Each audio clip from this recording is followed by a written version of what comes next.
ladies and gentlemen, it's Millwell here, and I am back for the final 3 stages of this all-out war. Number 1, this is the first act of that. Not too great in regards to the prizes in this first act and also the second act. You only really get an elite token and a trainer, which the elite token's always nice to get, but sometimes it's better getting the 4-star characters, whether you think they're good or not, being that the elite token, you're more or less likely to get a 3-star than anything, where if you're getting that guaranteed 4-star, regardless of whether you actually want to keep it or not, you're going to be getting more supply points in the depot either way, so sometimes those 4-stars are always nice to get. But in saying that, they've been fairly generous so far in regards to this all-out war series. They have given out 2 4-stars, which weren't overly that bad. They were actually quite decent 4-stars, so you can't really complain about this. So to actually be getting a 4th little part to this series, I guess is a bit of a surprise, but not really a big surprise that they're not handing out another 4. Like I said, to be given 2 4-stars already, you can't really blame them for trying to cap back in this second one. Hopefully with those elite tokens, some of you guys get some 4-stars or even a 5-star. Fingers crossed for you all. I won't actually open mine until I get the 10. I think I'm up to about 6 at the moment, so there's a few more to go, and then we'll see if we can pull a rabbit out the hat and get another 5-star. I've never actually gotten a 5-star from an elite token. I can get it from everything else but an elite token. I've got it from the sweepstakes, 1-pack openings, 10-packs openings, you name it. I can get it from everything except those elite tokens. I'm just not lucky in that department. My brother has actually gotten 2 5-stars from elite tokens. He's got the 5-star Rick and the 5-star Carl, so he though gets very disappointed in me because I pull out all these 5-stars in rolls in 10 packs and things like that, opening things.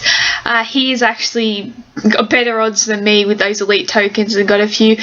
But like I said, I'm keeping with the same team going here, and that is the epic combination of Ezekiel and Aaron with those crit rushes. So basically because of that, when his rush is going off like now, we're getting a total of 54 crit, and that's without weapons. The weapons are 20 and above, so having 74 and above, 79 for those with 25 weapons, those with 30, it then goes up even further to that 84. So it's really nice to have that, or to be able to have that conversation, I should say, of those two. They do allow for that higher crit. Like I said, it's one of those rare things where you can have a nice crit rush with an all melee team. Rarely you can. Well, it's a rarity to actually get that in the melee combination. Very easy to get in range because there's numerous ones, but the melees, I know I'm going on and on about it, but I just want to emphasize to you guys how important it is to keep those melee players with those crit rushes, because there's not many of them with them, and regardless of how good they are in terms of your rating them as a character with their leader skills and things like that, just remember that those crit rushes are very rare, and it allows you to bring in these teams like this. So like I said in the previous video, we've got Ezekiel there as the leader of the plus 24. We've got Hirsch in there. We're seeing his execution go off a bit, his specialist skill, the one where it kills people if they have 20% HP, it automatically executes them or kills them off, which sort of saves you that extra hit, especially when it comes to human stages.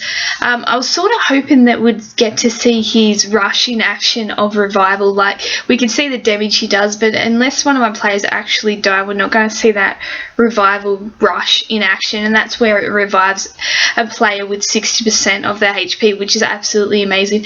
A really big game changer. Him as a character is a really big game changer. He's got that new specialist skill, which is pretty awesome within itself, but then that epic rush with the revival of a player is really nice. I know there's a few people kicking up stink saying, it's too overpowering and things like that, but I get where they're coming from, but at the same time, you got the Shielder. The Shielders are before this Herschel has come along, you could almost say that shielders were very overpowering in this game. You know, given that thing, they're making fairly average teams fairly hard to beat, and a lot of people are running 2+ shielders, which makes it very hard when they got Andreas backed in behind them or something like that. It makes it very hard. There is actually a guy in my region that has shielders and then Andreas backed in behind, and you know, it's an amazing combination.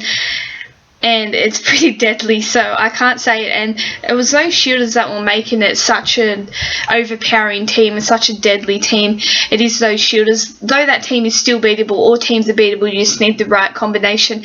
I think Herschel is going to be maybe a solution to those shielders, and maybe something in regards to power and finesse that is going to actually match shielders. So I'm very excited that they have released a character like him, though at the same time, if there are whole teams of him, let's hope you got a good red multi-hitter to get rid of him. So that's the stages done. Elite tokens, some supply points. We'll move on to stage 2 very shortly. As always, thanks for watching.